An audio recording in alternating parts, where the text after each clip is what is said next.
qu'on peut acclamer Jésus? Donc, bien qu'on est sauvé, le diable est sur nous tous. C'est pourquoi tu remarques quelqu'un qui a cru à la parole, qui a donné sa vie à Jésus, après des années, après des mois, il retourne dans les habitudes qu'il avait abandonnées avant. Qu'est-ce qui fait ça? Ce sont les manœuvres de l'ennemi pour les retourner encore à l'Égypte.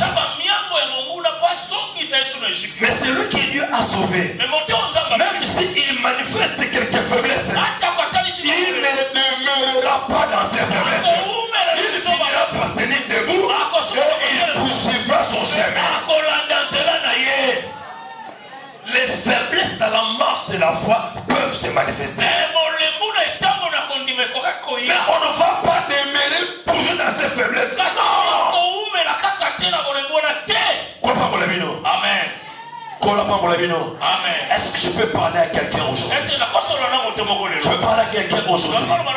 Là où tu es, en toi tu as le désir de servir Dieu. Mais l'impudicité que tu n'aimes pas,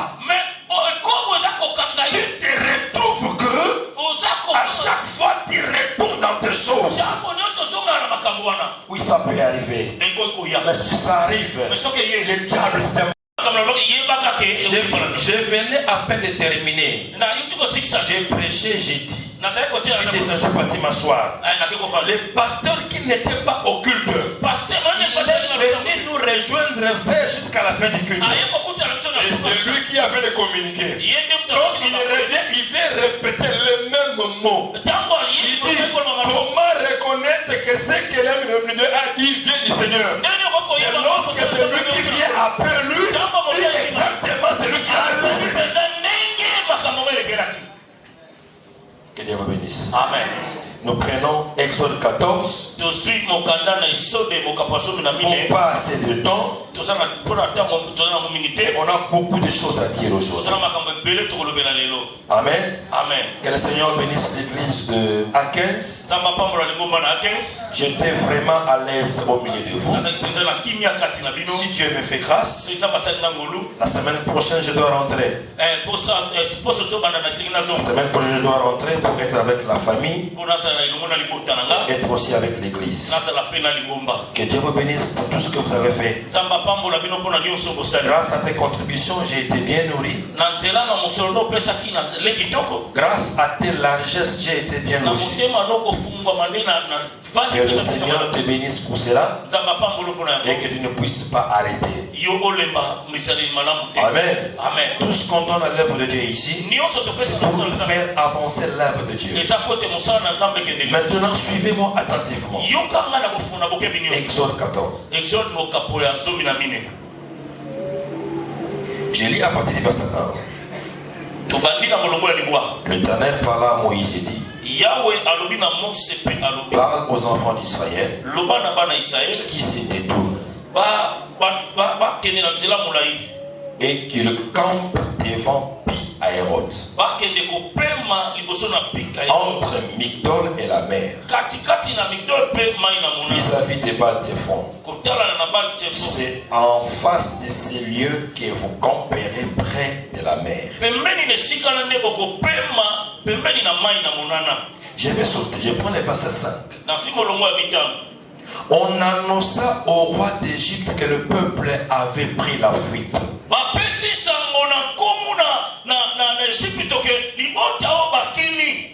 Alors le cœur de Pharaon et celui de ses serviteurs furent changés à l'égard du peuple.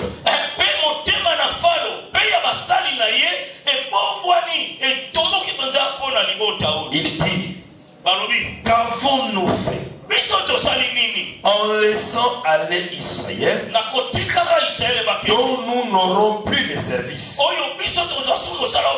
Et Pharaon attela son char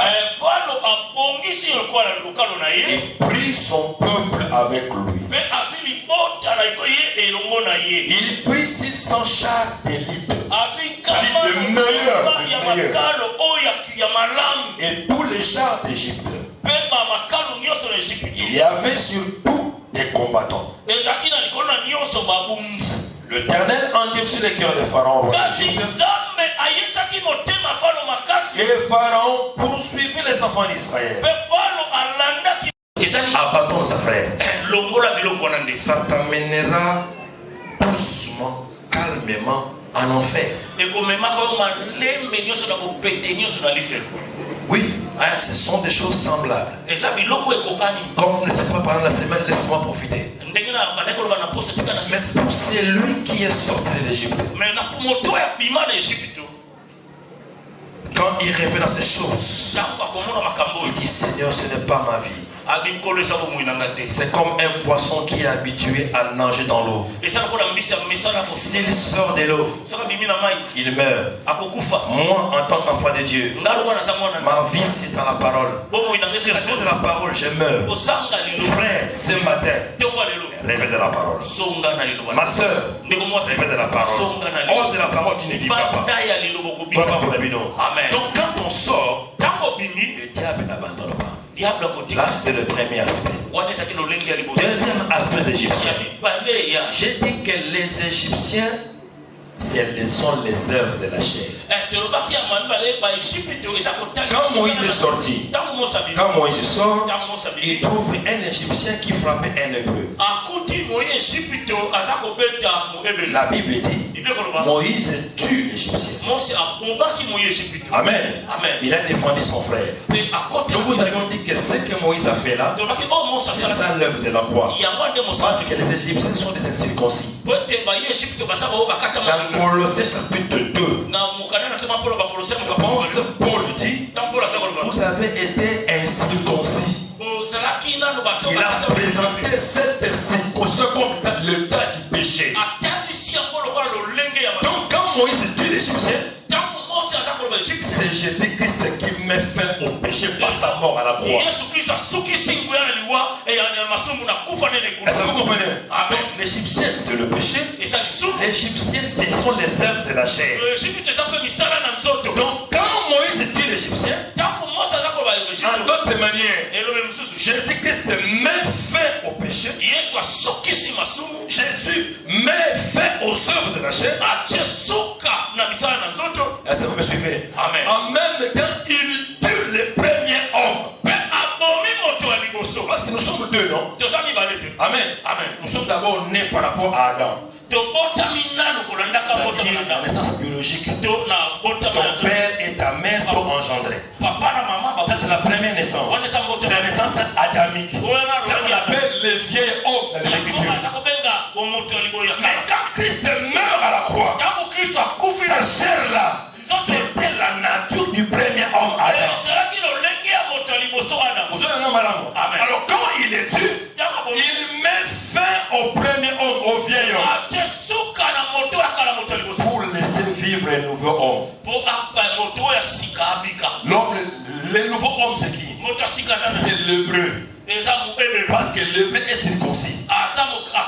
La circoncision, c'est la nouvelle naissance. Amen. Vous comprenez bien? Amen. La circoncision, c'est la nouvelle naissance. Donc, quand on circoncisait les garçons en Israël le 8e jour, on disait qu'on enlève le vieil homme pour que le nouveau homme puisse apparaître. Amen. Donc, quand Moïse tue l'Égyptien, il met fin au vieil homme. Or, et l'Égyptien et l'Hébreu, c'est une seule personne. Comme là tu es là, en toi, il y a l'Égyptien, il y a l'Hébreu. Quand tu as cru en Jésus, tu as tué l'Égyptien. Tu as laissé maintenant l'Hébreu puisse vivre. Maman, ils ont des cas. Vous comprenez bien? Ils n'ont pas cité. Quand tu n'as pas cru dans les Basali, Égyptien à ça, Hébreu à ça. Voilà. Mais l'église est la postérité, mais la partie céleste. Car Dieu a dit à Abraham, il lui montre d'abord la postérité comme les étoiles du ciel Et puis il va lui montrer la pauvreté comme étant le sable de la mer. Dieu a montré deux postérités. Non, c'est une postérité divisée en deux. Ce que j'ai dit, c'est le livre de Genèse. Mais pour ne pas être très long, tu peux facilement les retrouver le livre de peu. Lisons cela. L'autel de parfum. L'arche d'alliance. Mais nous, l'église, nous sommes la postérité céleste. Notre adoration n'est pas physique. Notre adoration est spirituelle. Par conséquent, nos ennemis sont aussi spirituels.